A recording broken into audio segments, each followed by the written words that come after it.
Okay, hey everyone. 21st. No, I'm not 21st reaction. Settlers Lament. Off to a Uh, good start, that one. yes, this whole stream has been awful. Can I just complain for a little bit to start this out?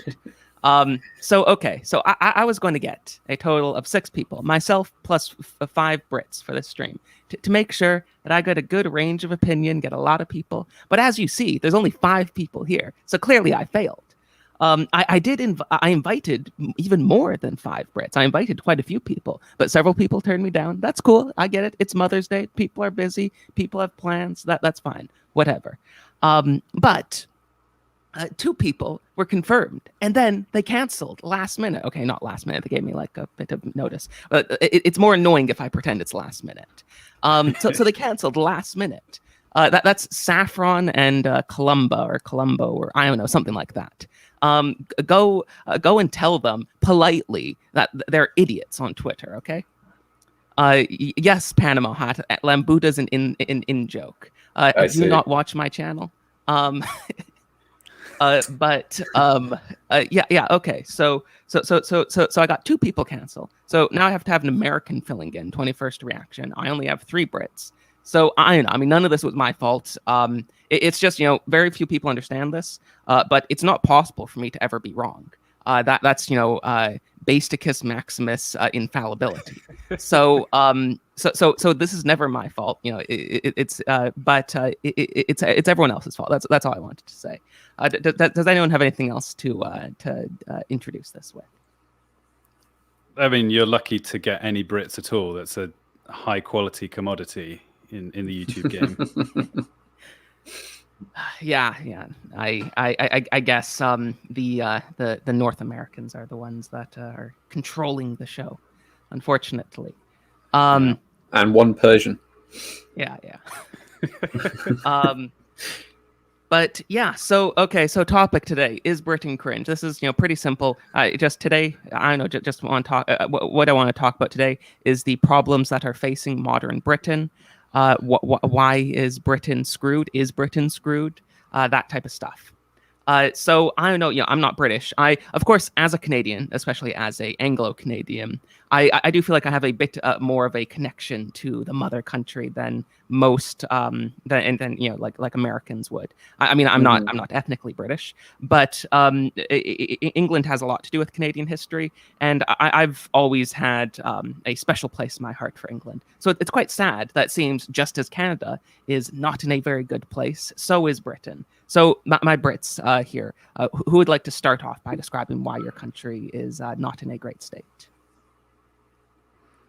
I think to take the relative analogy, it would be as if you're visiting a doddery old relative who's not really all there, and time is limited of how much you'll be able to even recognize them.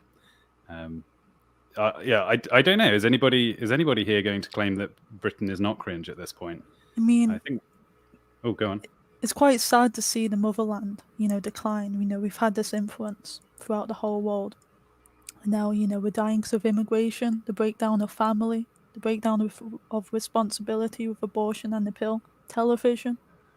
And a lot of people just don't know a lot about our culture and history anymore. But I don't think it's fair to entirely blame it on Britain when every other country in the West, and definitely in Europe, which isn't Hungary and Poland, is also dying from the same thing. It's something we're all suffering from together, really. I would say that Lambda used the analogy of a sort of doddery old relative. I sort of go further. I think it's a sort of leprous corpse that sort of died quite a long time ago. And what we're living in now, I mean, AA likes to say that we live in the ashes, but I always say, well, we don't even have the ashes. We would have been living in the ashes if this was sort of 1955 maybe. But we're so far past the point at which there's sort of things to admire in this country, I feel, in a sort of grand sense at least. I mean, I'm sort of at the point now where I believe that basically looking at it from the reactionary point of view, Britain is not only suffering from the effects of sort of the liberal progressive age, but actually quite in a long way responsible for it being so prevalent. I mean, I do think that as unpopular as it may be in some circles to sort of denigrate the empire, and I don't doubt that there were things we can say that it did well. Unfortunately, one of the things the empire did, perhaps even the main thing it did, was export mercantilism and liberalism and parliamentarianism and all these various things that leads to that global uniformity and the power of finance. It exported them all around the world. There's a reason that India, the land of the sort of sahibs and the nawabs and the sort of princely kingdoms and the great ancient texts, the sort of favorite land of sort of the Evolian tradition, for example. There's a reason that they now are governed by MPs and banks. And Britain is partly responsible for that. And I mean, nowadays, of course, America is a sort of hegemon that keeps the sort of liberal lid on everything. But what set America up to get there? Where did this kind of global power-reaching practice come from? It was sort of mainly Britain and the other European empires. I guess, given that over the last year we've seen seemingly Britain turn considerably. You paused there. Oh. Have we lost him? Yep, we lost you, Lambuda. Okay, well, I'm sure whatever you were going to say. Okay, you're back. I'm back. Sorry, I don't know how much you missed there, but it was all gold. We missed all of it, I'm afraid. Yeah, it's just you have to reforge it for us, Lambuda. Yeah. Well, so let me take a different crack at it. You'll be forever in a mystery of what I said during that pause. But I think there are things about Britain that we don't realise are still good. And you said the only thing that we've exported around the world is like liberalism and mercantilism, but we also exported Christianity around the world. We still have a monarch who doesn't do very much, but one thing she does do is talk about Christian ideas and claims to be the protector of Christianity. There are still a significant amount of Christians around in the country. There's people who hold based beliefs, even if you...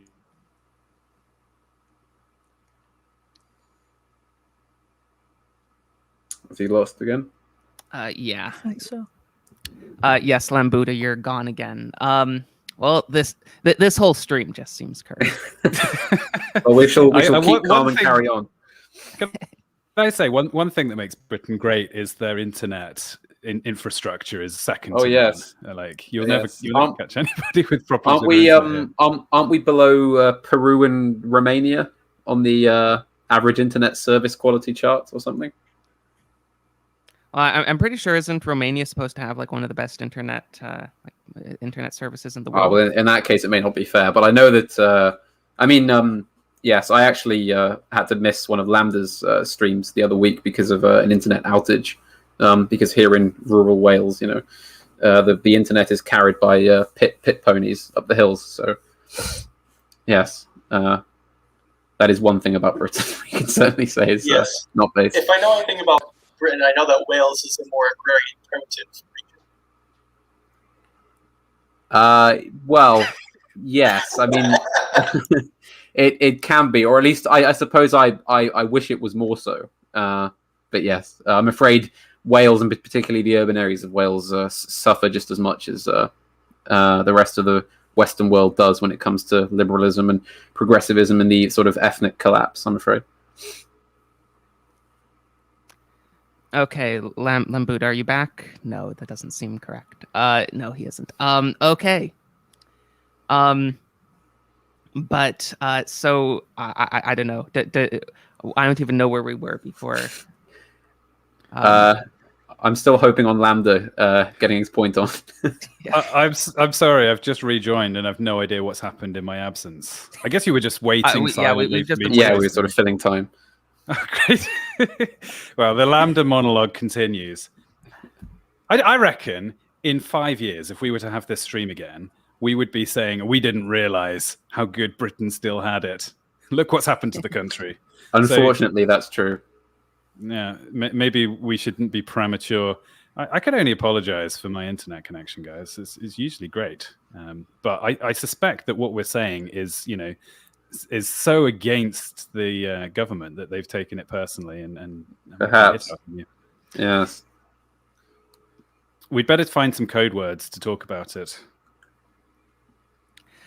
Yeah, but so I'm sorry. What was the point you were on before that, Lambda?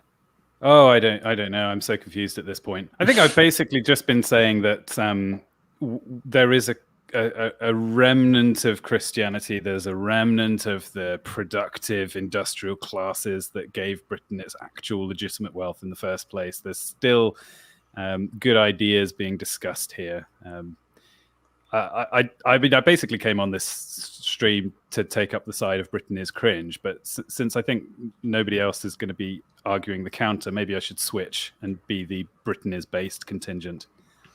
It's a hard argument, but I'll see what I can do.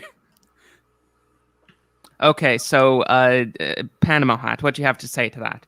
Lambuda's stunning argument is that there's still like 5 Christians left in England, therefore it's based. Well, I mean, really, as I said, I repeat my previous point that we are living in essentially a leprous corpse. You know, there isn't really any meaningful relation. Where do the it. phoenixes rise from? From the ashes. Like, forget. But as I said, we don't have the ashes. Died, right? The ashes were swept away. Fine. The location on the map that looks like Britain doesn't contain any of the positive properties of the original nation that conquered the world, but it is perhaps the oldest cycle. For out of it will spawn a new generation of based and individualist and or individualist. I don't know if that's a benefit. You know, we metaphysical. In some ways, we want to see. Okay. Well, Panama Hat, how do you respond to this? I've had enough of this defeatism. The country is shifting to the right. Lamau, you guys want to bleep off to the woods. Wow, destroyed. England's coming back. I mean Royal Oak said it. It can't be wrong. I mean, yes. It's true to an extent. A lot of people are realizing what's going on. A lot of people have realized that our culture is dying and our newer generation isn't growing up with the same values our ancestors had. I think what's going to, shift a lot of people is the census that is going to eventually come out this year. It's going to show that Christians are a minority in this country, which is going to be inevitable, sadly, since Christianity isn't taught properly in schools anymore. And I think sorry, go on. I was going to say, for every one of the Christians who becomes based, there are 2 new people in the population who have the opposite opinion, no? Yes, I think that's probably true.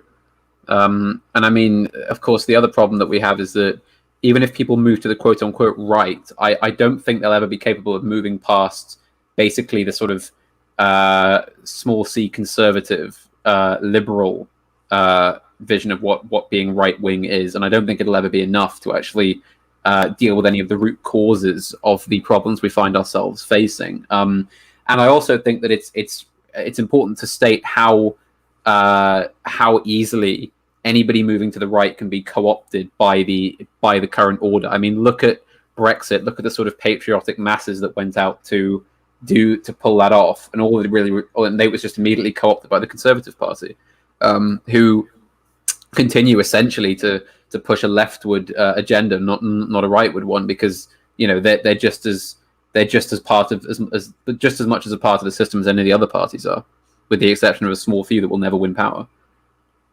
What was the other thing that Elizabeth was saying? Pardon me? What was the other thing that Elizabeth was saying? She was saying in the schools and stuff. Oh, yeah, I suppose like a lot of our generation today aren't taught properly about, British history, heroes such as Lord Nelson and Duke of Wellington. They're not talking about our folk heroes like Robin Hood. We're not, Shakespeare's been replaced in some schools because they want to decolonize English, which is really a code word to meaning make it less British, erase British culture. That's what it means. So a lot of our generation is really growing up with TV, with moral decay, instead of growing up. Sorry, go on. Is there a way that we can steer the anti colonial sentiments on the left to being anti-globalist, because I think globalism and colonialism are very similar a lot of the time. Well, it's essentially the same financial legacy. Right. I mean, I do think that there are certain points at which the progressive leftist narratives clash against each other. I mean, for example, most sort of like your average sort of like drooling student leftist, for example, is extremely pro-Palestine. They don't know why they're pro-Palestine, but they are, and they see being pro-Israel as being a sort of conservative thing to be, a sort of a neocon thing, so they avoid it. I mean, that's an area where, for we I think all of us are aware, without really having to talk too much on the topic, that the order at the top is very much in favor of more money, more support to Israel, whereas the sort of, as I said, the sort of street leftists are very against Israel because they see it as a colonialist project. So I mean, yes, there are these times where you can steer certain issues in favor of people like us, in favor of more sort of reactionary outlook. But the trouble is that it'll never be a strategy that pays off, because I don't think you can do it on a broad enough scale. I don't think you can sort of paint, say, colonialism as a sort of globalist pre-project, even though I'd agree in some ways it was. I think that you're using a sort of the victories you'd win would be too small in the grand scheme of things. Is basically what I'm saying. I don't know if it would be possible. I've got a point. Britain is not ruled by Justin Trudeau. Based. Very true. Yeah, I mean, I don't think it's possible for I don't think it's possible for Britain to be in a worse position than Canada. I mean, I'm pretty sure we have significantly higher immigration rates than, or not even immigration rates, immigration numbers in the UK, and our population is like a third of yours. I did hear about this from a Canadian friend recently, that you've had some very extreme intakes of Middle Eastern and African people in the recent past, that in a way that is almost absurd, if that's correct. Yeah, I mean, it's certainly not limited to the Middle East and Africa, but yeah, I mean, do any of you guys know what the yearly immigration numbers in the UK are? I'll look it up. The kind of stock one is the Douglas Murray Strange Death of Europe. It's 300,000, I believe, per year. Yeah. Significantly. I don't know, it's always different whether or not you count refugees and stuff, but I've heard like as high as 500,000, and as low as 350,000. And everyone just remember that there's way fewer people in Canada than Britain, so that's even crazier. Yeah. Yeah, so no, I mean, this is certainly not going to be a competition over which is worse, Canada or the UK. Is it all the Democrats who pledged to move in 2016 finally making good on that promise? Let's hope. That's obviously the cause. But yeah, and I mean one I don't know based thing, I guess, in the UK is the Conservative Party at least gives lip service to reducing immigration rates. Do they? Where I remember. Go ahead. Oh, sorry. I was going to say the issue is with that. They promised that they would stop immigration. As a lot of most British people are definitely anti-immigration. They definitely want to limit it. But the Tory party has got a new policy where they're going to let all these Hong Kong people in. And it's not just about the cultural effects. I'm sure people from Hong Kong would assimilate easier into the country than others. But it's house prices as well. They're only going up. Jobs, our workers are getting paid less due to immigrants. The issue is the Tory government prioritizes cheapness than they do over things like beauty or caring for their people. It's more cheap to import loads of immigrants here. It's cheap, to build ugly than to build, brilliant architecture our ancestors did. It's cheap to sacrifice morality and embrace immorality. Yes. And actually have values. And I do think it also speaks to the fact that the current rulers of the country don't have any value for it other than it being an economic zone for them to trade from. I mean, that's why they prioritize this cheapness, is because it would affect their profit margins if they did otherwise. And I mean, in the past, as recently as sort of the late Victorian era or the Edwardian era, where private men of stature and wealth would have built, magnificent sort of long-lasting structures, and there would have been a sense of sort of duty to the country that when you commissioned a building or a park or a new set of sort of low cost houses, for example, that you were actually giving something to the land itself and to the people itself as a polity, that you were contributing to something greater than yourself. Hence, it had to be good. It couldn't just be sort of cheap crap. And I mean, nowadays, as you say, that's gone out the window because the elites simply don't care. They're not interested in the country, in the land itself, or in the polity as a whole. They only care about their specific business interests and the interests of finance, which it's simply not in their interest to be have any care for the country. You mean when the bourgeoisie overtake the aristocracy as the new elite, they lose their commitment to the local people and just care about money? That is correct. Wow. That is in it. If I was writing a straightforwardly reactionary critique, that's what I'd say. It's that just true. I've got another argument. What? You have another argument? No. I'm saying, how could you possibly have more than the two arguments? There's like so few things on the good side. All right, I've been formulating them while you've been talking. Okay, here's my next stab. Imagine if Britain still had its empire, a large, a world-spanning cringe nation is worse than one which is limited to a small geographic region. So you're sort of spinning around in a cartwheel and saying that Britain is based because we lost the empire. It's basically Yes. worse. Hey, that's exactly true, though, because if it was like, I mean, that's the situation of the U.S. The U.S. became cringe before they lost their empire, so they're spreading the cringe everywhere in the world. So, he's kind of got a point there. That is a point, actually. Now that you phrase it like that, I mean, yeah, because the U.S.'s empire, I think Britain controlled sort of 3/4 of the known world. Can't have been 3/4, can it? Was it one quarter? The British Empire at its height was 1/4 of the one world. quarter. That's right. Sorry. And then of course, but the US, it has near 100%. I would say. If you factor in the military power, the cultural power, the economic power, there's very little. There's practically nowhere in the world you could go that some sort of US based power does not extend to, I think. So I mean, it's even worse, really, isn't it? The fact, if just because the scales of imperial power we're talking about are so different. I mean, one example I know that Moldbug gave of this is today, if you look at the government structures in most countries, they look far more like England or America than they did when England was actually directly ruling these countries. Mm-hmm. Very true.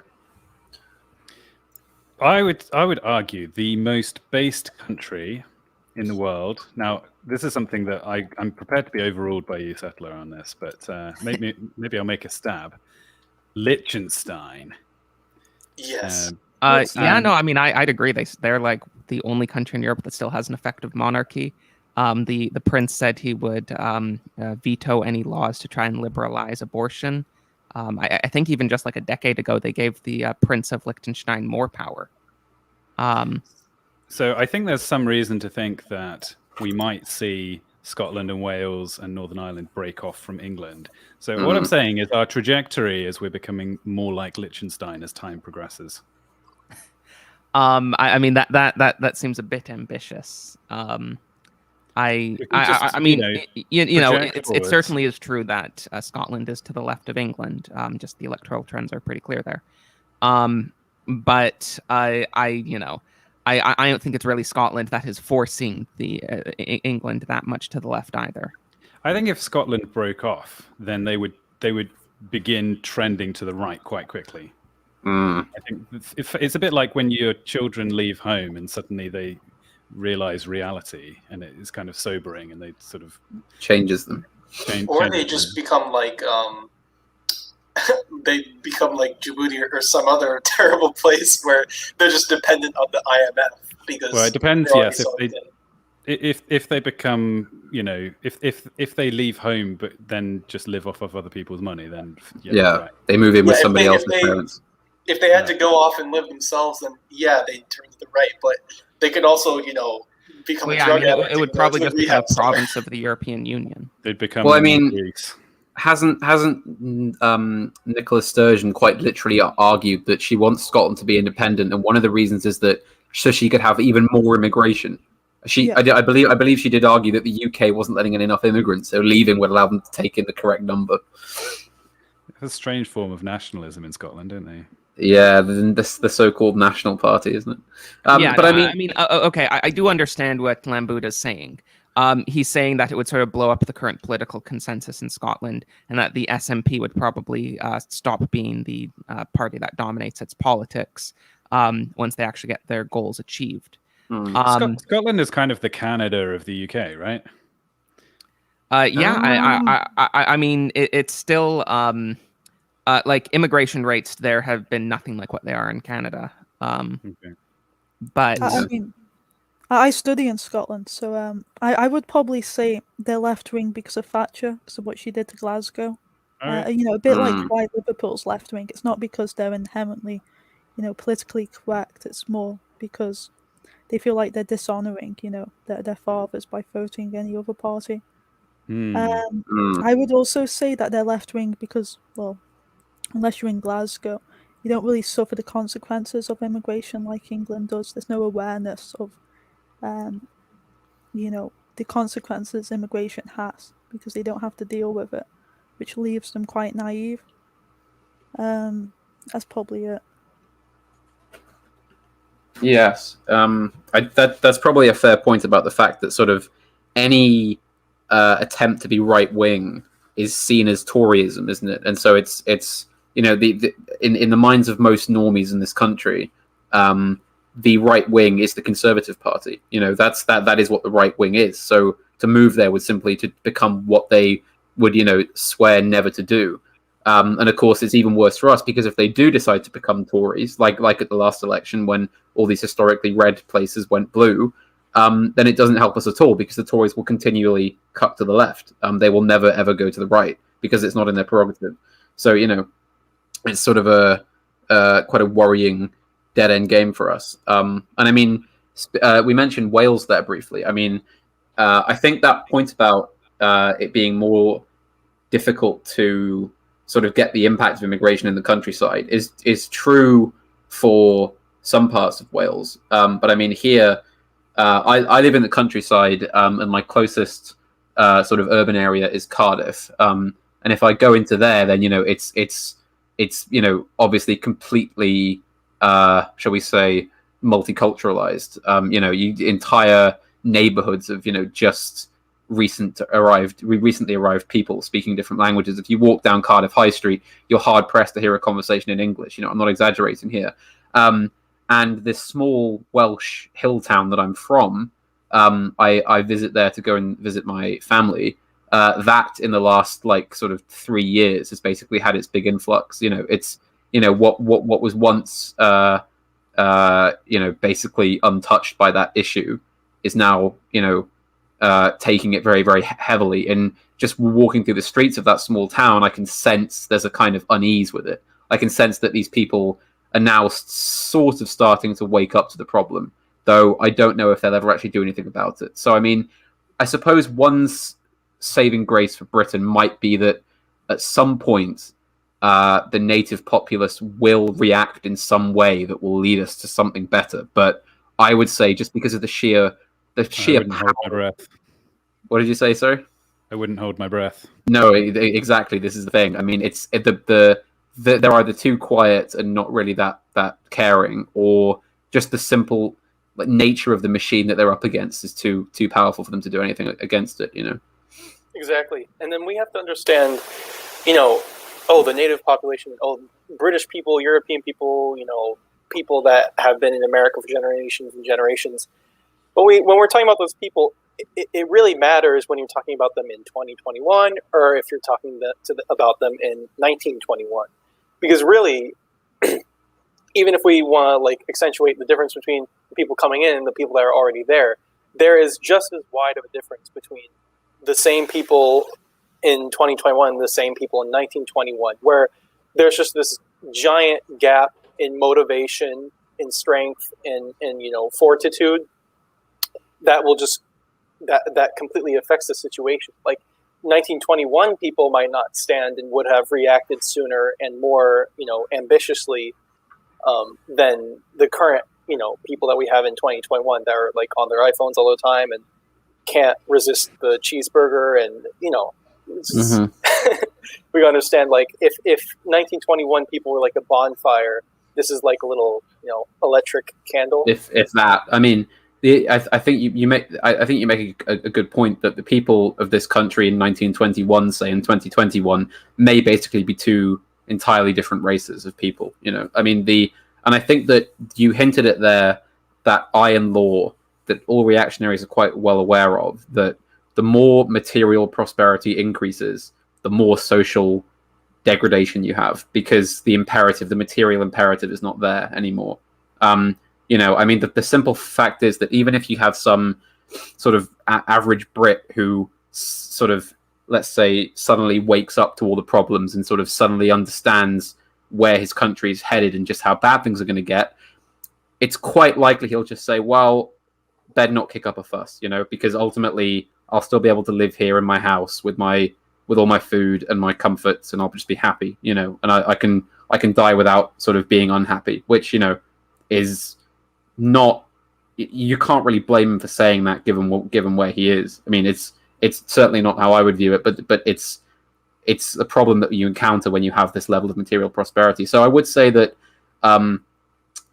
my two sort of major lookout points for a kind of reactionary happening in the modern world. One is a general financial collapse, a severe financial collapse. That means, commodities are hard to come by. You have to pay large amounts of money to secure basic foods and supplies, or people's money is suddenly just vanquished, like in 1929.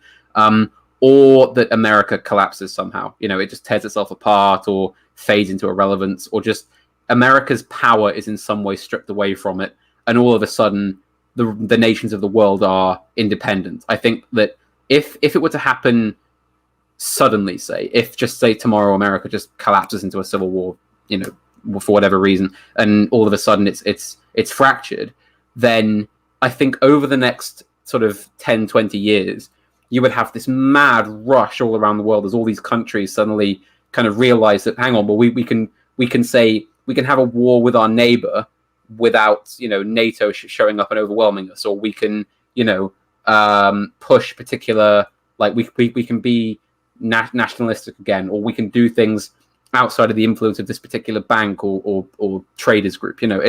It's unless essentially, as to bring it back to Britain, and this is true for all the nations, unless there's a major financial collapse or the power of America is muzzled, then I don't really think there's a way for it to not be cringe, to answer the question of the stream. I don't think that's entirely true. Go on. I think we've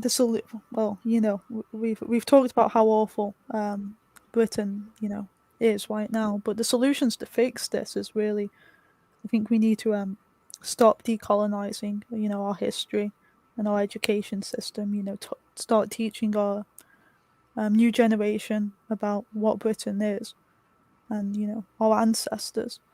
And we also need to stop the welfare state. We need to stop people being more reliant on the government, and we need to give them responsibility. And we also need to stop immigration. And I think 75% of the British population supports immigration. The only reason it's not being stopped is because the Tory government, cares more about money and businesses than they do about the British people. We need a populist party to fix it. Say here as the kind of general thing, not everybody is ingrained with liberalism down to their root. There are some people around the world that, come to it and they become acculturated into it. some people have lived in it, steeped into their roots for generations. Some people are just taking it on as like a face mask thing. So that's all that needs to be understood there, and no need for the details. I think we are such a free country. We can have up to 6 people meeting outside at once. Amazing. That's a level of freedom. I mean, Take that. Liberalism at its finest. I mean, to think we were a country once which used to spread ideas such as freedom of speech, liberty, and individualism around the world. It's weird how it's all backfired, and now, it's illegal to visit your grandma. Imagine that. It's illegal to hug your grandma. What type of world are we living in? It's like a dystopian hellhole.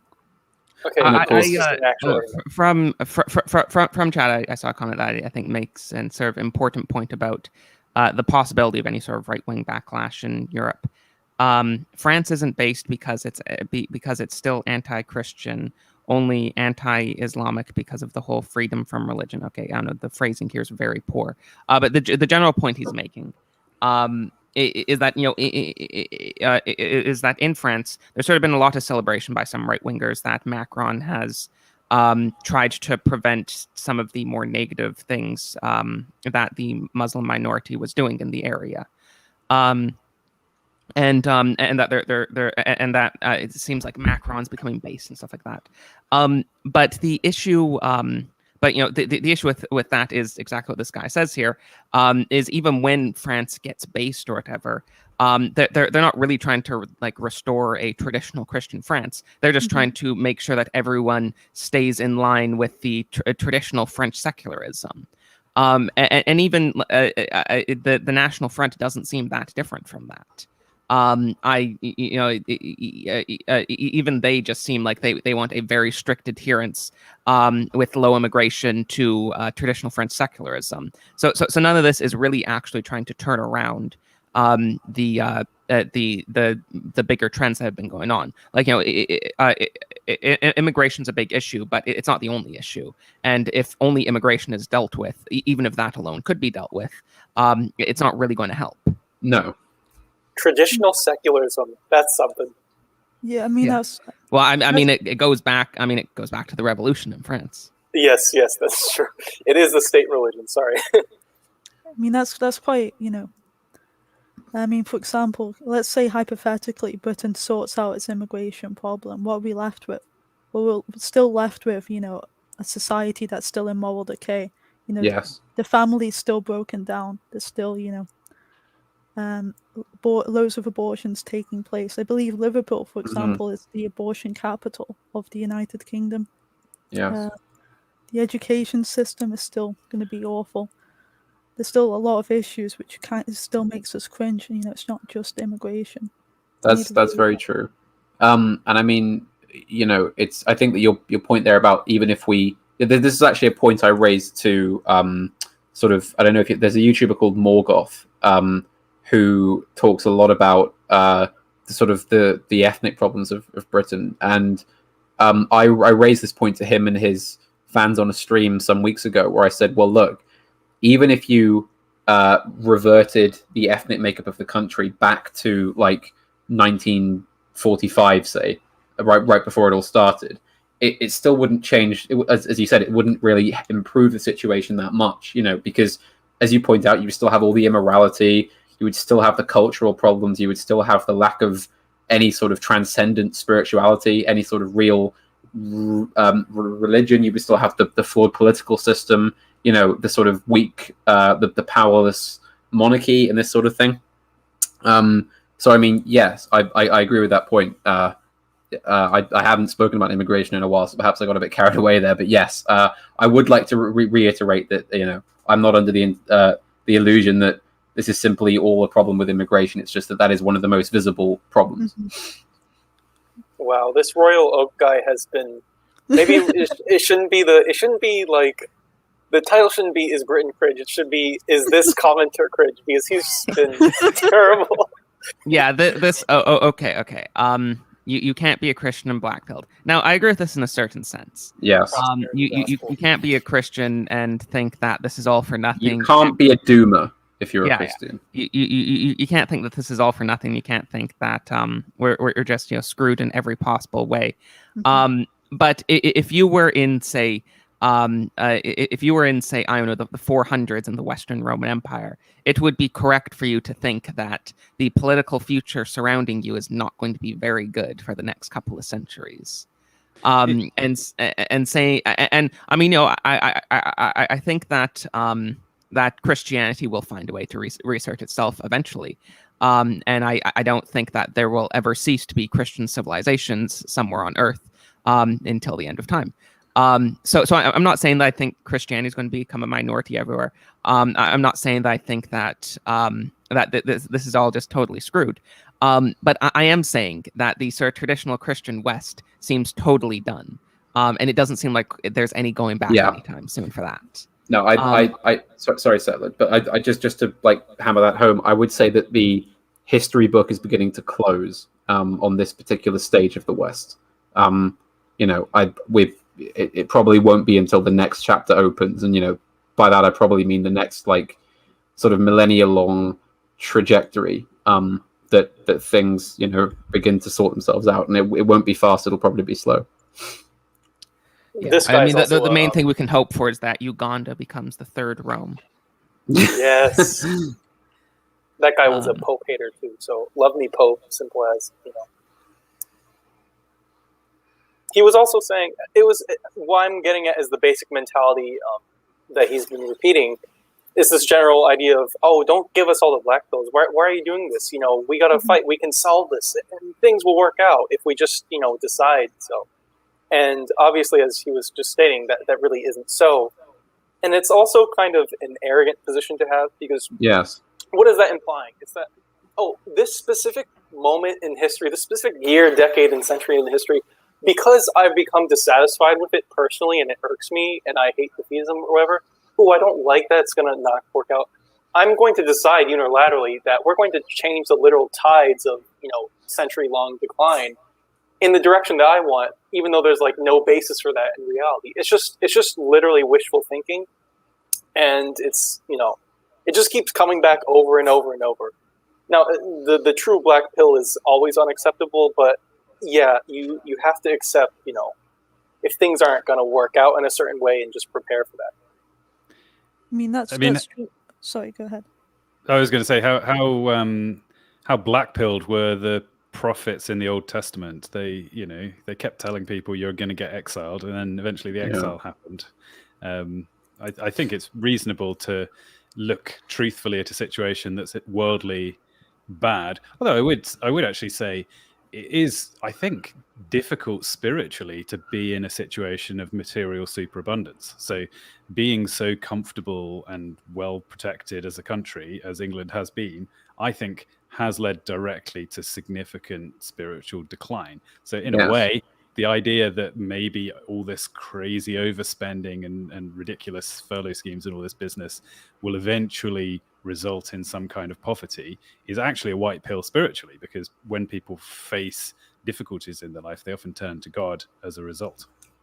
Yes, that's true. And it's also probably worth pointing out that this condition of superabundance we live in is not particularly sustainable in any way. So whatever happens, there will come a point where this all fades away, and we will once again live as the majority of people have lived for human history. That there will be a kind of daily experience with the hardships of life and the hardships of death, in particular, that will once again fuel the spiritualism of every person living, I think.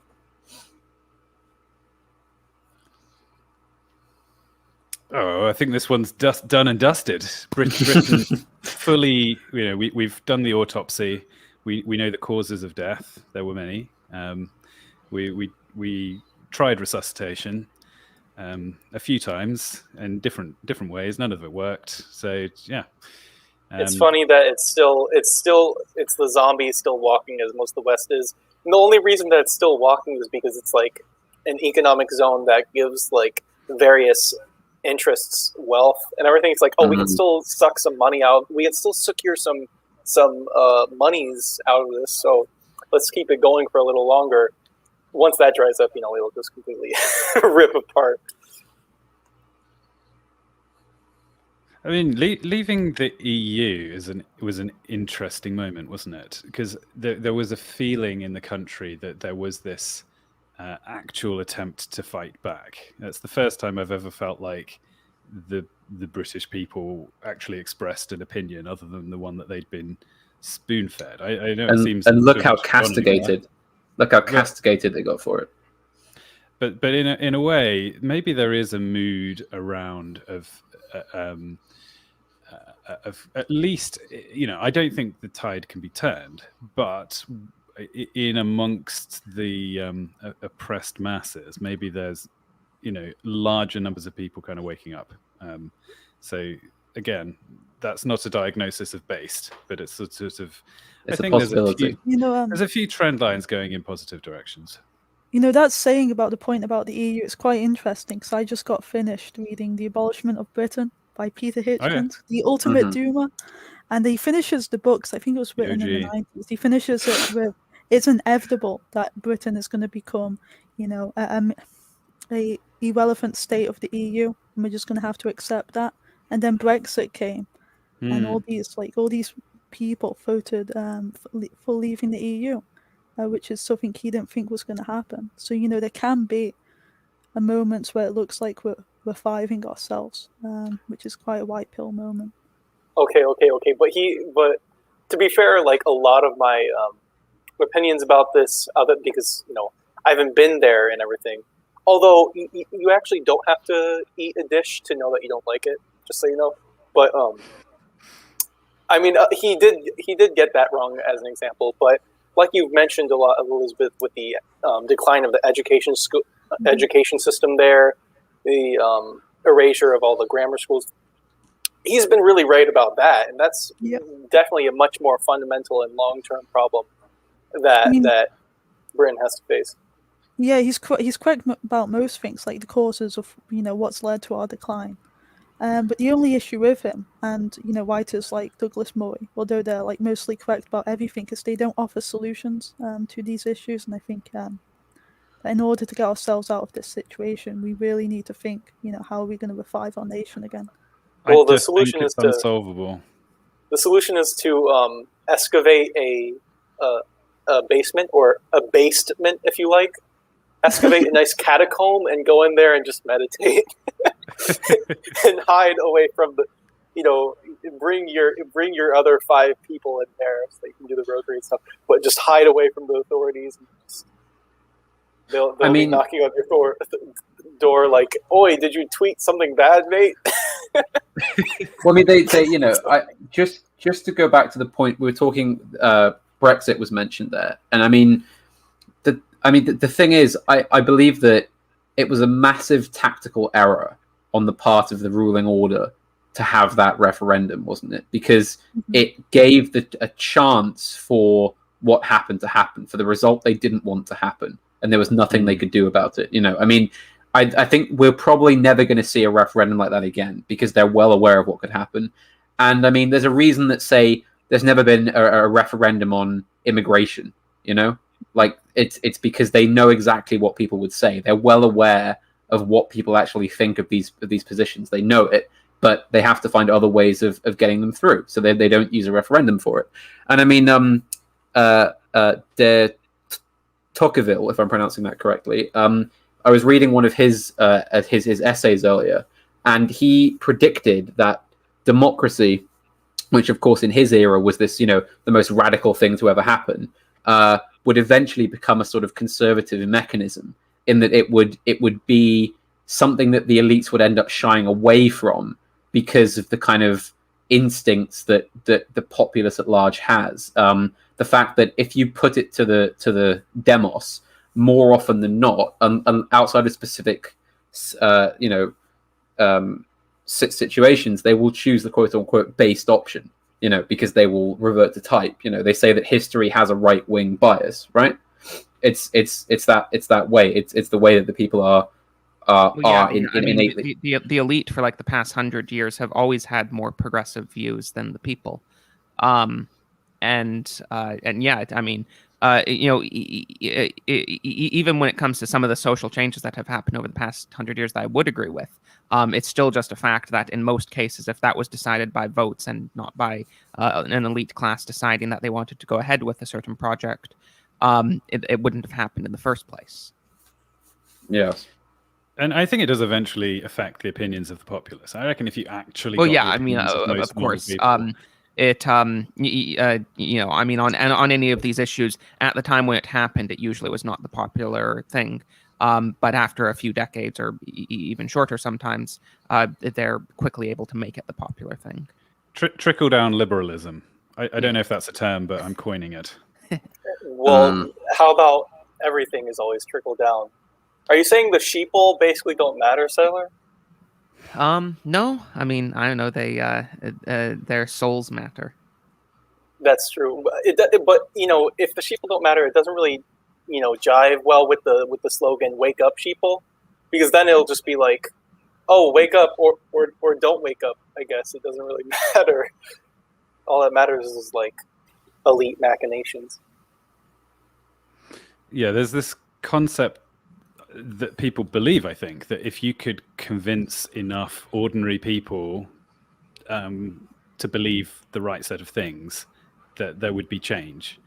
I think it's convenient and comfortable that people have bought into the truth that they've been told, truths, but not necessary. If most of the people in the country understood what, the things that they were being led towards was not what they wanted, it wouldn't actually change the direction things were going in. I don't think there's any mechanism by which the majority opinion ends up being reflected in the direction that people are moving. But the democracy that we have is enough of a curtain for most people to accept. Yes.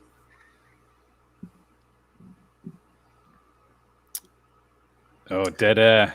Where are we going from here? Is this a dark, brooding pause during which we consider the true levels of cringe that we haven't previously, even considered? Well, I want to know how specifically bad Scotland is. Elizabeth said she studies there. Like, is it just even I'll tell you this. Then I'll tell you this.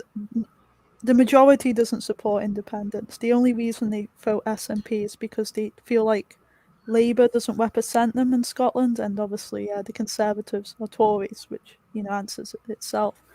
But I don't think Scotland's going to leave anytime soon. The issue is that the SNP allows for 16-year-olds to vote there, and they also allow for migrants to vote who are for independence. So there is a monopoly on that end. But from the 16-year-olds voting? Yeah. It's quite nice. Or are you going to offer them a little candy? Yeah, I mean, because they know, they are kids. They're more likely to support independence. So it's all part of their plan, really. But it's not working, luckily. Not just yet. But what would probably happen is that the country is flooded with new voters. They get independence, and then all the new voters would just migrate across the border and end up in England anyway.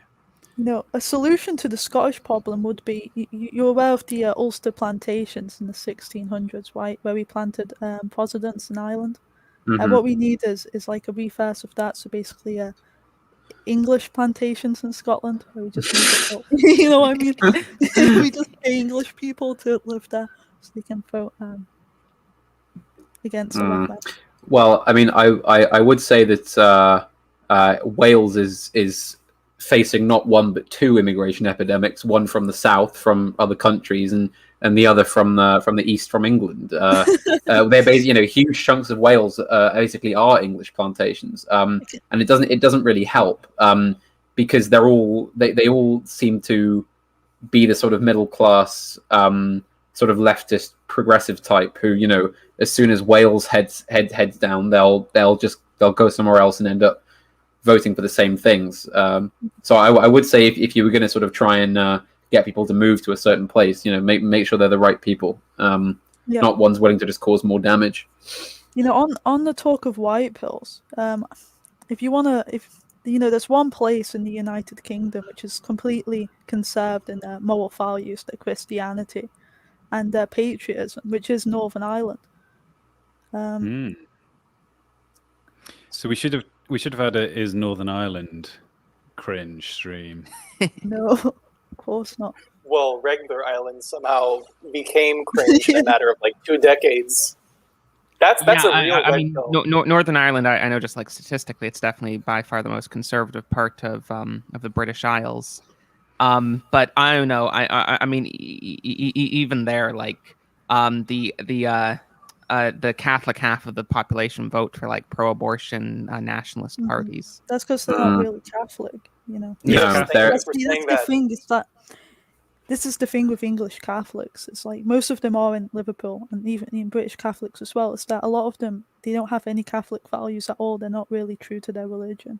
They're just Catholic by birth. They're Catholic by name, don't they? I mean, it's you have the same trouble with Ireland, you know, especially in the north, where of course being a Catholic or a Protestant is part of your identity. It's the actual religion itself becomes less and less relevant. It's just about, you know, we are Protestants and they are Catholics, you know. So I do think that that's why you have that sort of very seemingly rigid conservatism in Northern Ireland, is because Protestantism is part of their sort of identity, an increasingly shrinking identity, of course, because, you know, they're basically very much on the losing end of it now.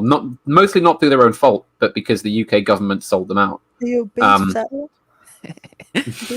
I'll tell you this, just to quickly say in the Northern Irish question, when the end times comes and Christ, you know, comes to earth and all of that, I tell you this, that the orange man in Northern Ireland is still going to be marching with his sash. Promise you that. Yeah. Oh dear. Wow, so you're saying like basically all identities have been reduced and dissolved to like literally brands or cultural monikers, and everything's a parody now? So it would seem, I'm afraid. It's just like not even. It's so lame. And of course, you know, like people keep using these words everywhere. Oh, if we use this label and we just call this that, you know, it'll mean something. If we call this Catholic, if we call that right wing, if we call, you know, republicanism and free markets and, you know, liberalism and freedom and, you know, doing whatever you want whenever, if we call that right wing, it becomes right wing. It's like, it's just, there's a lot of deception just from literally using like the wrong words and the wrong framing. It's very easy to do that with just about anything. It's like, well, like the language itself already sets up a frame for you. And we usually assume like, oh, the frame is like a historical explanation of where we are, or some kind of larger setting that they're describing in which we inhabit, or just like an ideological overarching window. It goes down to the base words we use, essentially. It's interesting if you change your context that you're considering, how much your perception will change. For example, if you were to try to figure out the trajectory of Britain, but you picked your start date to be in the middle of the first lockdown, you'd have the story of an incredible overthrow of oppression, and actually the things would look very rosy. It would be like we're about to actually be allowed to visit inside other people's homes, and you never know, in a month or two we might be able to express a negative opinion about the BBC in public, sort of something crazy like that. So but obviously if you then take a step back, if you zoom out, like I remember when I was at school, we were multiple times shown examples where so an example is people saying video games are terrible and are rotting our brains, and then the rejoinder to this was, yes, but 50 years ago people were saying TV was rotting our brains, and 100 years before that people were saying the novel was rotting people's brains.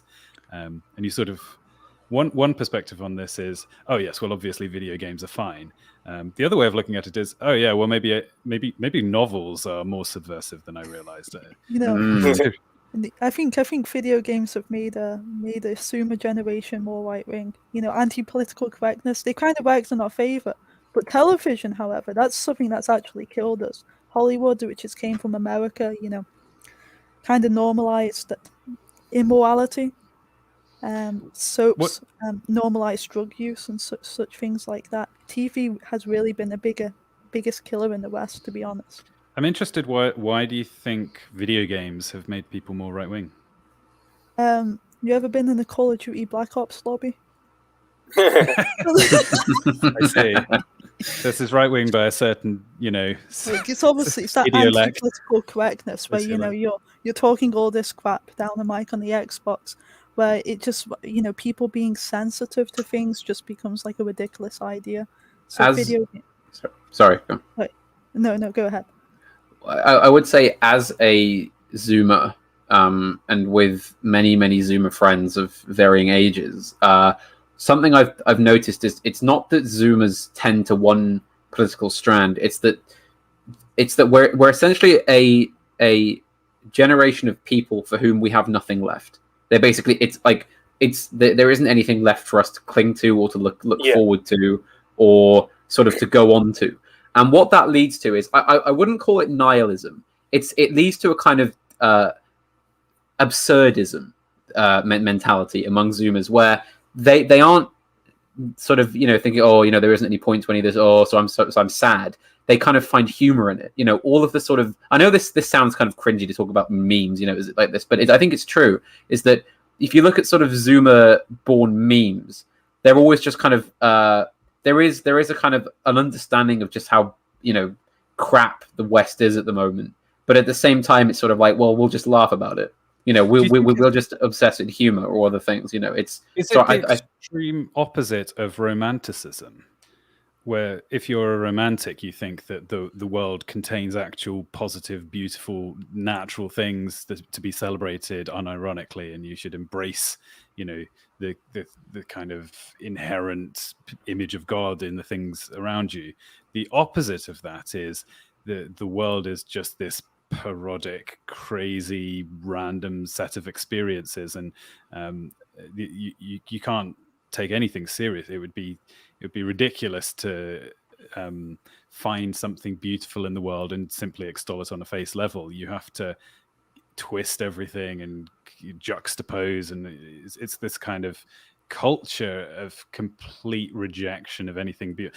Like the world is nothing more than a string of ones and zeros that happen to have floated into your phone. I don't think it's. See, this is the interesting thing about the mentality, is that I don't think it's quite that.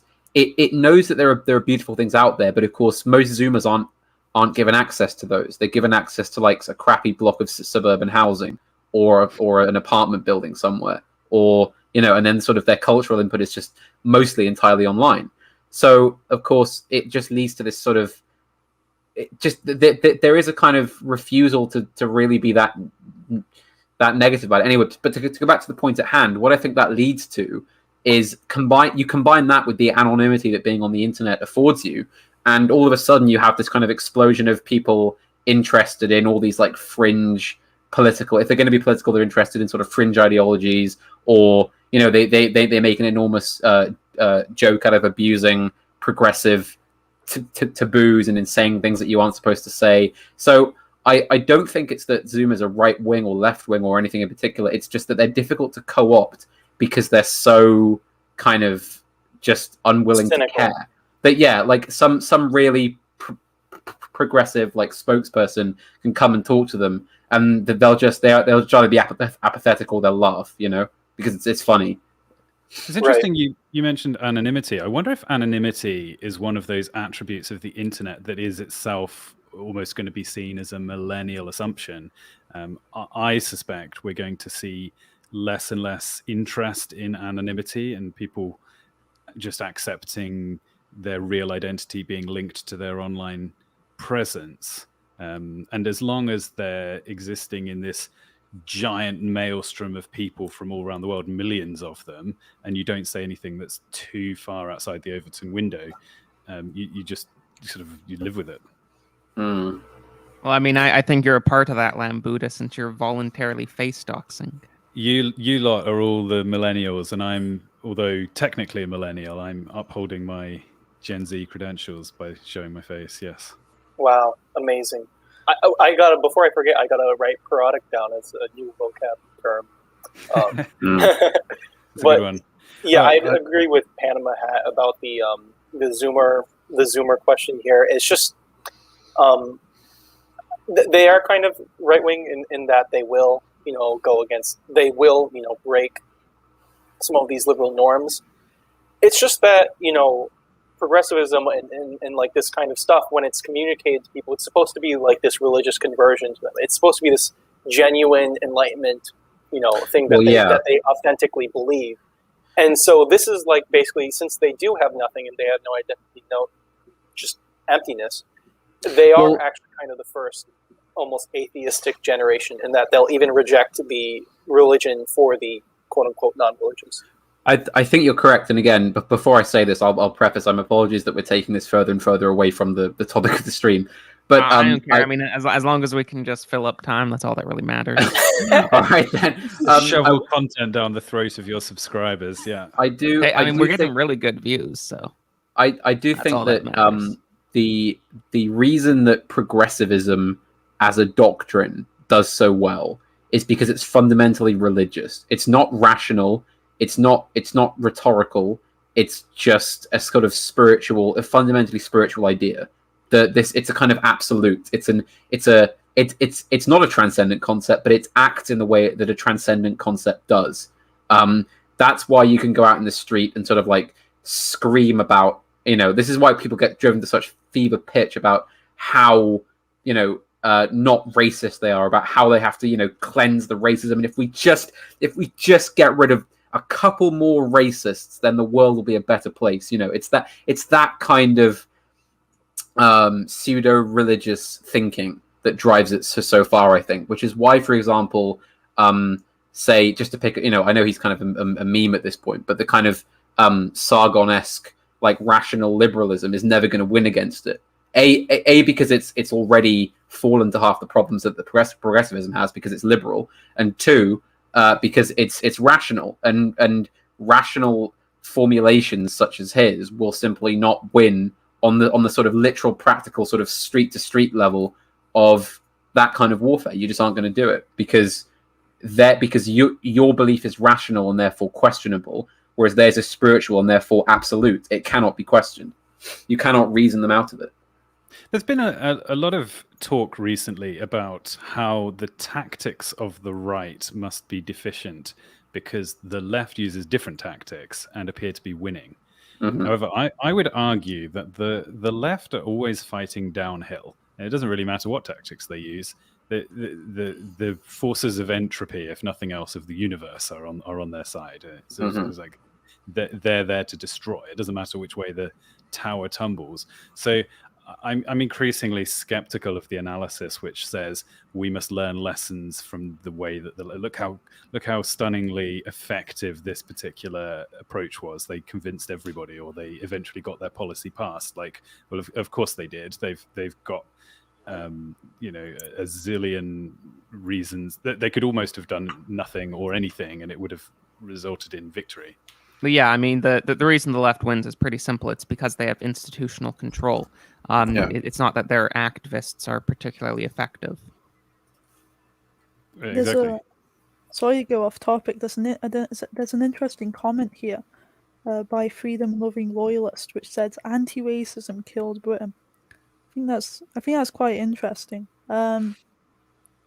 Because when you look at like other countries, like for America, for example, which had slavery long after Britain and had institutions such as Jim Crow and the KKK and lynching and all of that, racism in Britain seems non-existent, and it's this type of guilt that's present in Sweden, for example, which didn't even really have an empire, and they're guilt tripped into thinking they're racist when they've done no such thing. Do you think that's what's killed us?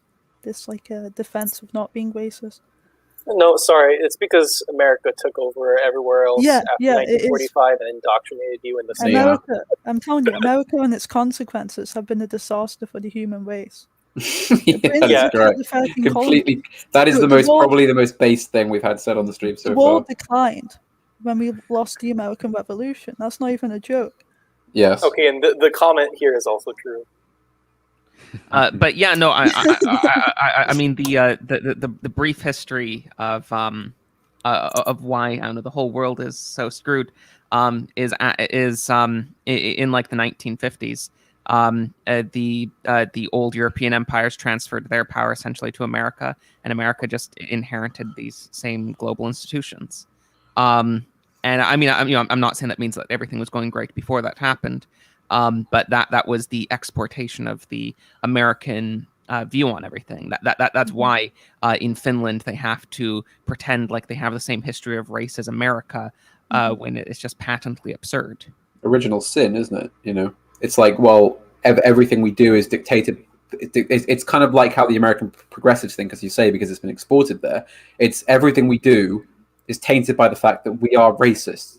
We are innately a racist people because of our past. So therefore, we either have to apologize for it or do active things to repent for it. But we will always be racist. You know, it's basically the original sin, isn't it? Okay. I get it that, America bad and everything, but who made America and its roots? Well, go on, Landon. Gotcha. I think America, the responsibility lies with the French. Can we all just agree? Surely the French. Yeah, people think the sheeple did anything. The sheeple did nothing. It was the French and the bourgeoisie. Well, I mean, I would say that the American Revolution was in its own way just as radical as the French one that came after it. But the difference is that basically you already had the revolution in England with the curtailing of the power of the monarchy and the Glorious Revolution and etc., where, basically all of a sudden you have this political upheaval that brings an end to the supremacy of not only the monarch but of God in the affairs of the kingdom. And then, of course, the Americans rebel because the legacy of that revolution they felt was not being closely followed enough, I would say. It was, well, because, hang on, certain precedents of liberty have been established and the British state is not following them, so we have to rebel to preserve it. It was in effect. Go on. Are you saying that once you take out the Jenga block, the fundamental bases for authority, people continue rebelling against each authority until all authority is dissolved? Yes, in effect. Amazing. Yes, and I mean, of course, the thing is that because it wasn't quite so visceral in its imagery as the French one that would come later, because it was sort of two-staged, I think, then it's not seen as quite as radical, but really it was, wasn't it? And I mean, once you have that American Republic and all the various things that happen in it, then and as soon as it becomes powerful enough to exert influence, then you're essentially doomed, aren't you? The question is, what would have happened to the world were it not for America? It would have been the same.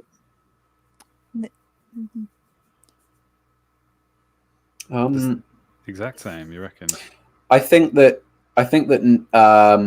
America, provided that it either contains itself or simply doesn't exist, then you still have to deal with the effects of the British, or the English Revolution and the French Revolution, which took place, basically less than a century apart from each other. And Turnip actually raised a good point. Turnip Merchant. He raised a good point about how one massive exporter of liberalism onto the continent was Napoleon, because as he swept through, he replaced all the old traditional institutions with essentially French liberal ones, even though that they were couched in very royalistic, imperialistic language. They were essentially radical. So there's that. So I do agree with settlers that America is not the sole problem here. That you're still going to have all these issues with radicalism and the usurpation of God and the usurpation of the monarchs in Europe. But of course, the trouble is with America is that it's sort of like if you think of liberalism as a bullet, then America is the gun in a sense. It's able to project it on a scale far beyond what the European powers could do.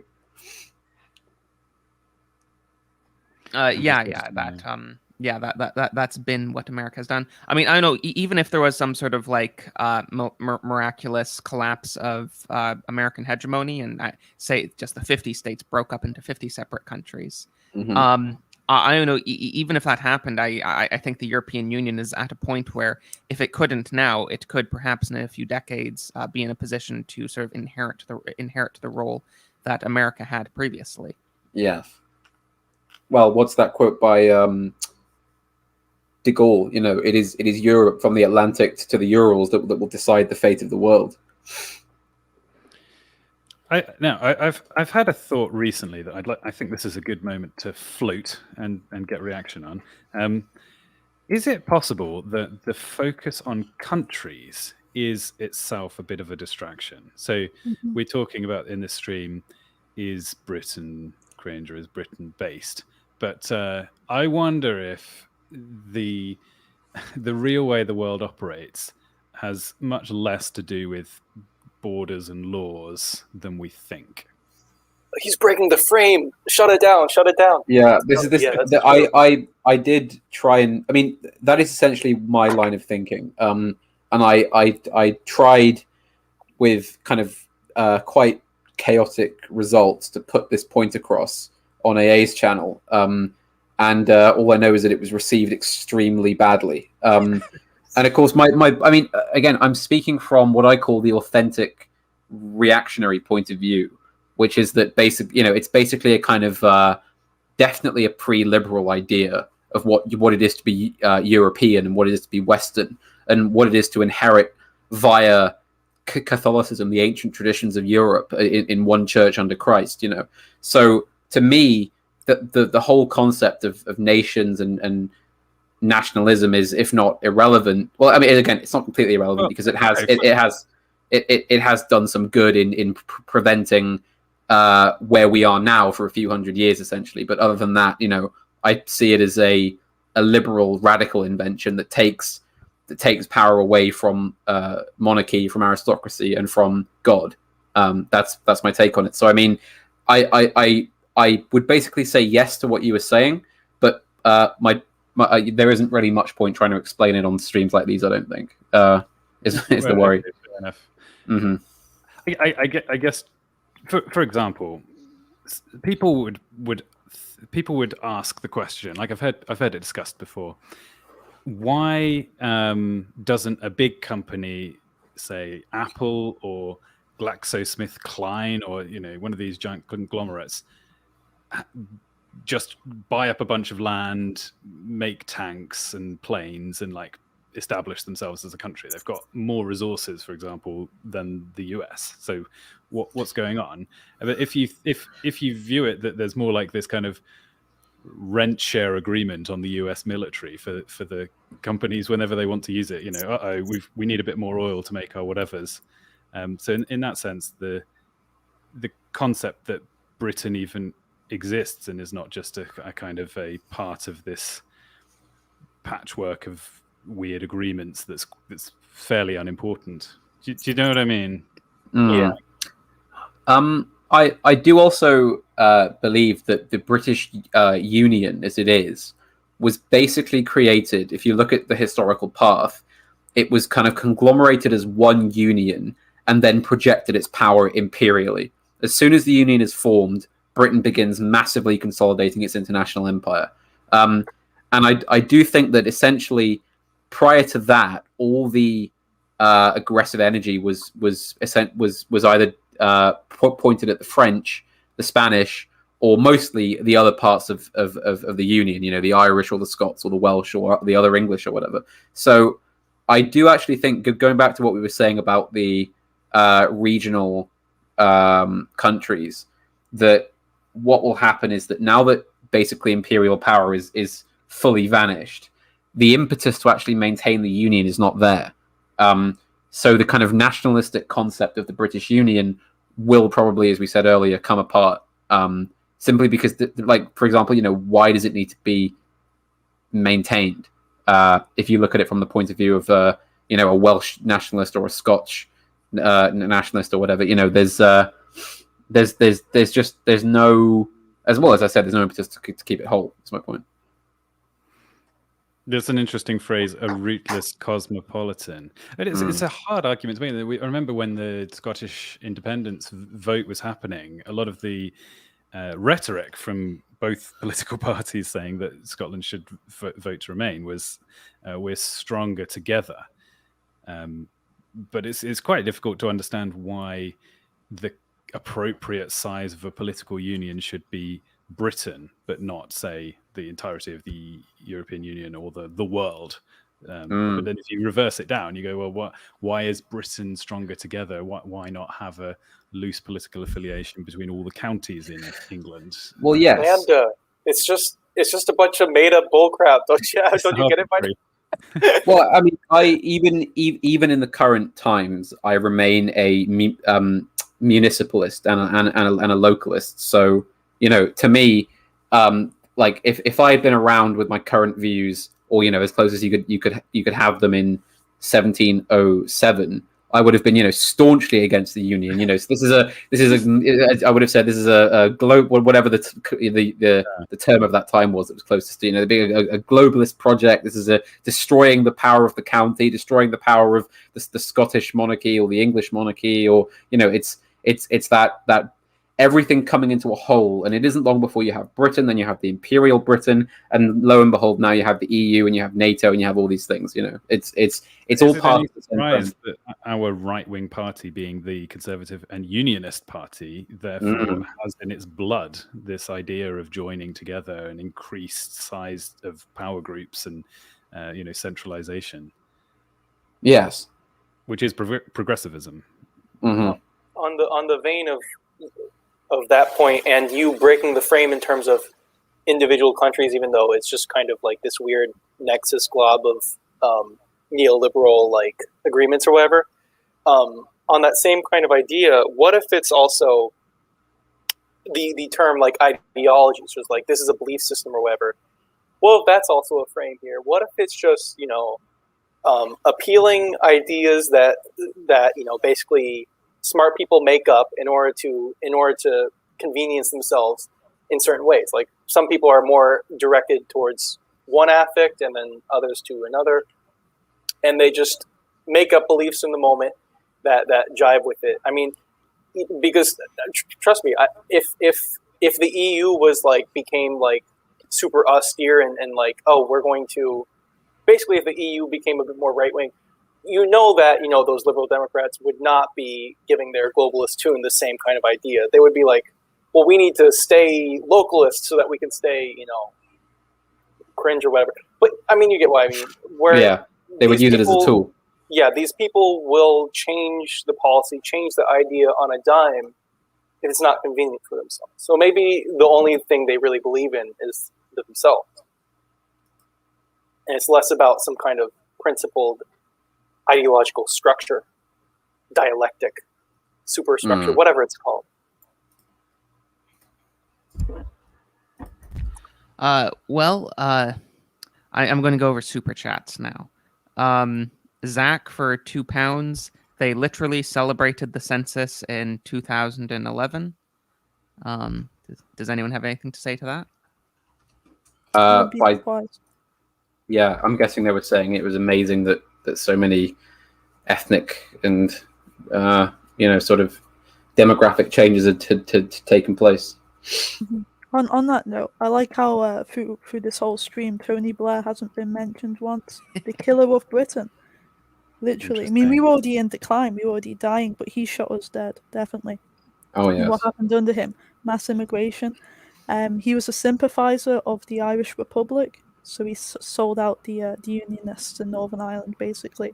Hate speech laws came under him, and the Iraq. He sent out men in the Iraq War as well, and also he gave Scotland and Wales their own parliament. And believe it or not, an interesting note as well is that high treason, so to be capital punishment for being a traitor to the country, was abolished under him as well. I wonder why. He's the killer of Britain. Unless you done a racism, then you are executed immediately. Yeah, that's the replacement essentially.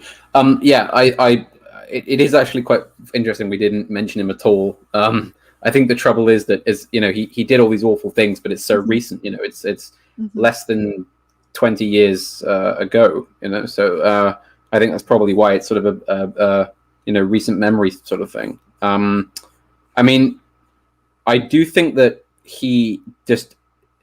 you're correct that he basically fired the final bullet into the body. The last things worth admiring of Britain and its political heritage. You know, the idea of the Lord Chancellor, or the way that the legal system worked, which was enormously admirable, even all the way up to the Blair reforms. It was one of the I maintain, having studied it for a fair amount of time as well, that it is one of the, if not the greatest legal system ever created in terms of how it deals with justice and fairness and how it organizes itself, or at least, you know, it used to be so admirable, and things like that. And of course, you know, there's the matter of the regional parliaments, as you mentioned, which I personally think were an attempt to basically, it was all part of a coup, which would keep the Labour Party in power perpetually. I think that was a big part of his plan. It was, you know, it's why, for example, they were so keen to flood urban areas with immigrants, and then, you know, give these regional parliaments that they knew would never be Tory. You know, they didn't really predict the rise of the nationalist parties, the so-called nationalist parties, but they did know that, you know, Labour would have a pretty strong hold in them, and this sort of thing. So I do think that was probably why. But yes, I think we should definitely acknowledge that probably the last point at which you could still make an argument for Britain not being cringe was just before Blair, and then once Blair's in, it's done. Now, what state was Britain in just before Thatcher? Because I guess that's my other cause for some hope, is that I detect that things actually did get better briefly. Well, it was on the verge of collapse, wasn't it? Right before Thatcher. Yeah, I mean, you know, I always think about Enoch Powell during, you know, just the era just before Thatcher, and immigration was seriously bad then. I mean, to be fair, like pre-Thatcher, this is still, you know, post-Attlee, where it's like Britain has become commie town, and it's like they lost their empire. That's what I'm thinking of in terms of that time period. I guess if you step back, if you were to graph Britain's baseness, you'd see a general downwards trend, but you'd also see it oscillating. Like this is what people describe as the pendulum, right? Left, right, left, right. So although it's tempting to see Blair in this incredibly agentic way, that if only he were replaced by a different individual, things would be different. But I do sense that the country had an unnatural level, artificially boosted baseness scores post Thatcher, and it was only natural that those leak out of the system and we carry on our normal trajectory. I do think that it's worth pointing out that probably the lowest point of Britain was 79, around that time, just because of, you know, just the fact that since then, no matter how bad things have gotten, on the functional level, the country is still alive. So, you know, you still have like a postal service, you still have bins being collected, you still have all these things. Whereas in 1979, the country was quite literally on the verge of just almost anarchy. I mean, you know, would you rather have almost anarchy or not being allowed to visit your grandma? Well, I would pick the anarchy. I would pick the pre-Thatcherite anarchy, because at least then I would be hopeful that something could happen to fix the problem. I mean, in 1979 and even before that, there were talks among the high command of the army and the secret services of a coup, of a military coup to actually fix the situation. You know, so it was getting to that point. So I do think that, yes, to answer your question, I would always choose the pre-Thatcherite anarchy over. Did you say military coup? Yes, there was a plan in the upper echelons of the army to stage a coup. Wow.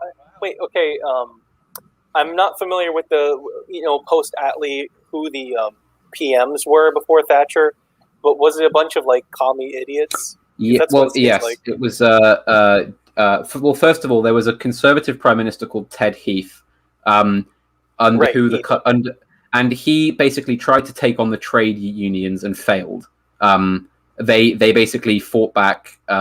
They went on enormous strikes all the time, and that's how the country got to the point of like near collapse. They were like, you only had 3 days of electricity a week, thing like that sort of thing. It was really, really bad. And then Ted Heath is out of office, and a man called Jim Callaghan comes in, if I'm correct, who is a Labour leader. Callaghan. Yeah. Oh, yes. You had Wilson before Callaghan, didn't you? And then he comes in, and obviously things get worse because he panders to the unions. And then you have this point where the military are in the upper echelons considering a coup.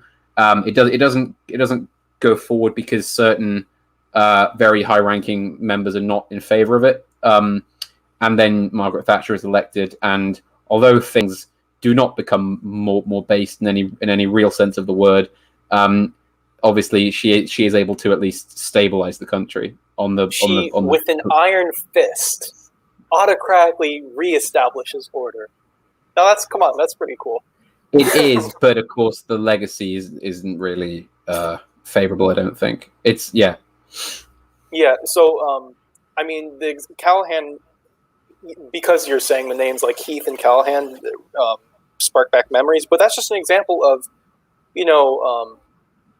things don't have to stop being idiots appealing to their same power formulas. Like, appealing to trade unions is the typical labor power formula that they just appeal to. Mm-hmm. And if they're familiar with these certain strategies that they've just been doing for so long, for example, just like promoting dependency through a welfare state, stuff like that, they can just keep appealing to that, and it's not dependent on them to figure out that it's not going to work anymore before it actually starts breaking down and causes serious problems. Like, they could just, not to be a boomer con and everything, but they could just continue doing, ridiculous welfareism until like the economy explodes, and they could just do something parasitically like that until the host dies. And it's not dependent on things going terribly for them to get their act up and figure out that their whatever strategy they're using doesn't work. So that's what Callaghan reminds me of. Mm-hmm. I think he got his £2 worth there. Yeah. Yeah. So £2. Oh, what else? I don't know how to pronounce this dude's name. But for €5.50, some guy says UK white knights for Africa. So it's based like that. Yeah, I don't know if that's really. I don't know if this is really true. This is something I'm sure a lot of right wingers say. That like the like first world countries, they're like serving the third world countries. They're like that's not really true. I mean, for one, the brain drain is very damaging to third world countries. But even more directly, foreign aid and stuff doesn't come without a cost for these countries. The West is specifically using this so they can get ideological dominance within these countries. It's not, it's not like it's not like the reason for foreign aid and stuff like that. It's not like it's there just because they're bleeding heart liberals that think we have to help out these people. It's there so they can get the progressive agenda passed in these places. So it's not really white knighting for the poor third world. It's the first world progressives wanting to enforce their values on the rest of the world. We're certainly letting in the third world into Britain as well, though, but we're not exactly doing it voluntary. Most of these people, they come here illegally. They don't really come here really as asylum seekers, obviously. But the issue is with our government is that they would rather, keep these people in hotels and so on than actually pay the civil service to send them back. So again, it's all about prioritizing money than it is about prioritizing the people. Yeah. So next one, where is it? Zach for £5. Thoughts on the Glorious Revolution and thus the City of London becoming a haven for Dutch finance? Yeah, I mean, I don't know if there's a specific date in British history where Britain became the engine of liberalism. The Dutch Revolution is that. I mean, not the Glorious Revolution. The Glorious Revolution and its consequences have been a disaster for the human race. Yeah. So yeah, I don't know. yeah, I mean, I don't really know if there's much more to be said about that. Does anyone have anything they need to say about the Glorious Revolution?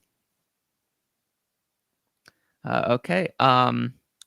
If America never, for $5, if America never existed, we would be in the same position, just using different names, countries, and locations. We're just a nexus. Yeah, I mean, I don't know. I think that's mostly true. I think it's incredibly difficult, if not impossible, to really have a serious, like, counterfactual "what if America didn't exist," because because that that would just be such a massive change. Maybe if America didn't exist, then the Soviet Union would have won World War II, and we would have like Stalinism in the entire world. Who knows? But so it's just it's such a massive change. I don't think it's very useful. But I would say the problems that we have are not exclusive to America, and like I said before, I think if America just fell apart into 50 different states, the European Union at this point would probably pick up the slack. And Chris W for $1.40 says nothing, so thanks. Someone else says for $5, Britain in 1066 to 1945 Chad, Britain from 1945 to 1997 Cringe, Britain since, more Cringe, Blair, Heath, and Attlee are the agents of darkness. Yeah, I mean that all sounds pretty accurate. Can't disagree. It's true. Zero Kev, there is a vivid contrast between the Order of China and the chaos of the West. NRX Nixon Maoist gang. Yeah, that's just facts, I suppose. But yeah, I don't know. I'm never sure. Is China NRX or is China or is China NRX or is China distributist? I guess China is pragmatic. That's all they really are. They'll basically do whatever they need to do to maintain their power, which is essentially how China has always been.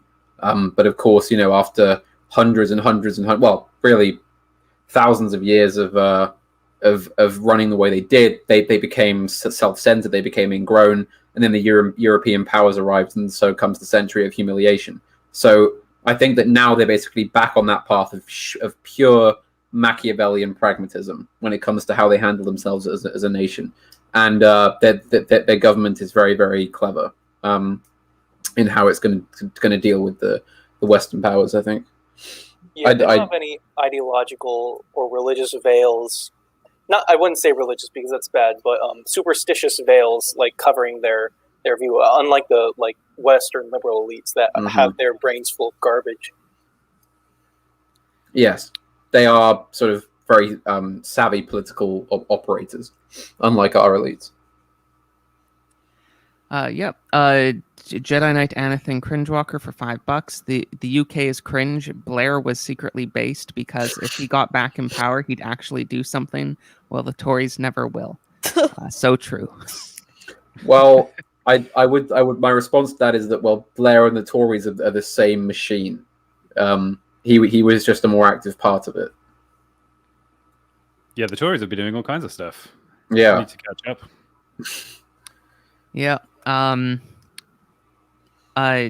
Judge Caligula Bushman for £5. Caligula. Yeah. I don't know.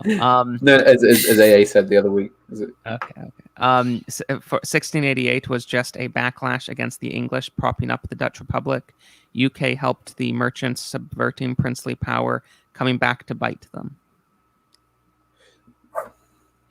This is into super chat violence going on here. Yeah. I mean, if people want to pay me more to disagree with each other, that's cool. And 21st reaction: keep calm and hold on. Did you intend to spell it? Yeah, right? it's a crypto reference. HODL on. Yeah. Means you hold it for the long term. Okay. Hold on for dear life. I'm hodling. On the subject of China, Has anyone ever seen Xi Jinping and Hillary Clinton in the same room together? That's a really good point. I have not. And we got another super chat, £5. Britain is like Mokar, cheesy. Wait, what? Okay, Britain. Walker. I don't know what any of this is. All right, so Someone I can who understands. I can decode this for you. So Morcar is a man who I believe has some relation to the academic agent. I believe they went to the same school. And he plays Dark Souls on YouTube. He is notoriously appalling at the game on a level that's sort of, you know, it's questionable. It's questionable as to exactly how the man is continued to live for as long as he has, apparently. Is this guy like a serious YouTuber, or is he just like an AA meme? He's a channel of his own. You know, I recommend you go and sort of watch the videos just to see how bad he is. But he is known for cheesing the game by abusing the arrow firing mechanism. What is the cheese strategy, Panama? Cheesing a game is basically using an exploit, or kind of like using something that is slightly underhanded. So within the limits of the game, but still kind of like, you know, I don't know. It's difficult to think of an example. You're playing by the by the rules, but not in the spirit of the rules. Yeah, in a sense, that's cheesing. So basically, okay, I don't really see how this applies to the UK. That's what I was trying to figure out as well. I think he's trying to say that all of the kind of anti-leftist, anti-progressive forces in Britain are stood at the back firing arrows when they should be getting in and doing something. Like proper. In a way, all of the countries that are in allegiance to America but don't maintain their own military are using a cheesing strategy. Yes, because, you know, they are. It's like the tribes of Israel. You know, didn't Moses warn them not to lean on the broken staff of Egypt? Wasn't that the? Yes, yeah. Because the power of the Pharaoh will not last. Yeah, I know that this analogy seems completely, nonsensical, but whatever. Thank you for the money. And the Mokar story is funny. So Zero Kev for another $5. Can I answer this one? Yeah, sure. Hey, Purple Aki. Hey, my grandfather was the court clerk in one of his cases. Purple Aki. I'm not even making that up. He basically. He rung up my grandfather after the course. He was basically in court because he couldn't pay his council tax. And he rung him up and he told my granddad, I know where you live. I'm going to come for you. And that was my grandfather's encounter with Purple Aki. Yes. If anybody doesn't know, I highly recommend the Count Dankula video on Purple Aki. Yeah, I remember watching that. I don't really remember the details, but I remember having seen that. He still goes around Liverpool with his He's still around. Yeah, he's still around. He's a boogeyman though. No one really likes him, I don't think. But he is like really big, I think. Yeah. So yeah. Thank you. Somebody's for the super chat. Somebody's watch going off. Yeah, sorry, it does it when it's like 10 to midnight. Okay. Yeah. So okay, what else do we have to do? Are we done? Do we have more to say? Do we need more money? I think the audience are on the edge of their seats to know the verdict. Right. Yeah. Of course. It's been a very close stream, isn't it? Neck and neck argument. Let's start with Lambuda. Sorry, just to explain this for everyone, because this is a new tradition I just started last time. But we have a vote at the end of each stream to determine whether what we were talking about was based or cringe. Hang on, give me a second. I've just got to tabulate a couple of things. Okay. And of course, me being the Basticus Maximus, I have the authority to overturn the ruling, if I want to. But cringe. Okay. Panama hat. This is why you need a camera. It's a visual joke. manuscript. No, I think I can hear the rustling. I have to say that Britain, in land of my fathers, is cringe. I'm afraid, very cringe, deeply cringe, more cringe than most, highly cringe. 21st. You know, I would say it was based if Peter Hitchens was the monarch of England, I wish. but unfortunately, Peter Hitchens is probably going to have to flee, so it's cringe. Almost anybody being monarch would make it cringe, right? No, it would make it based, but yeah. Oh, sorry, it would make it base. Yes, you're right. Sorry. Elizabeth. John D for monarch. I think I would be doing a disservice to my country by calling it cringe. I can never call, the customs and culture of my country and its people cringe. That's saying the government is cringe, but I don't think it represents Britain as a whole. We might be cringe. We need a solid vote one way or another. Oh, I'll say not cringe. Okay. Well, no, it's based or cringe. There. So, Okay. Morton's We were getting better, so I'll say based. Okay. What the? Sorry, I can't. As a good Anglo-Canadian, I can't betray the motherland. Exactly. The UK is based. Exactly. Whoa! You all traitors. Oh my dear. Is that the verdict then? Yep, that's the verdict. So Okay. the answer to the stream is yes. England is based. Yes. I see. Okay. Sorry, that's the rules. Well, there you go. The rules about- are based. Talk about We rigged. got 2 more super chats. 90 Iron Dukes asks, why have I banned Royal Oak? Because he's he's cringe. Yeah. All right, hang on. Right, settlers. Am I correct in understanding that Royal Oak is not a troll, but he is like a sort of like liberal, quote unquote conservative shill? Because I have no so, idea. He was just annoying, so I banned him. If he is willing to, and if I know that the stream's coming down now, so if the rest of the panel need to go, then they can do so. I won't stop them. Bring him on. But Can we bring would him you, would you be opposed to bringing him on so that we could talk to him about his views?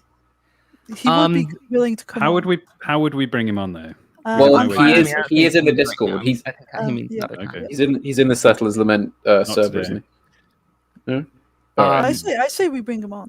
I think This is that'd be pretty great for the fun. ratings. Well, I mean, not now, but I don't know. Maybe another time. Oh.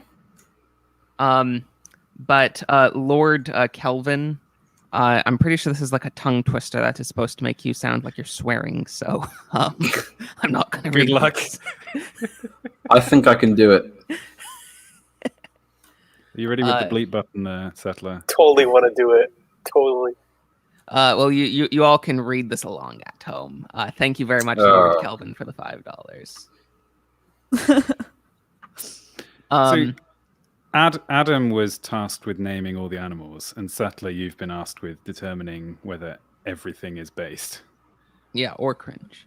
And Adam's final job was to name Eve, his wife. So is that what you're leading up to? You will one day determine if your wife is based or cringe. I guess, yeah. I just need to know where this is going. Settler's like Emperor Palpatine when he's like, I love democracy. Yeah, that's basically it. Have we tried Another thunderous applause? I think that might be our best route to taking the system down. Another $2. Mokar is forged in the steel of 80s cheese.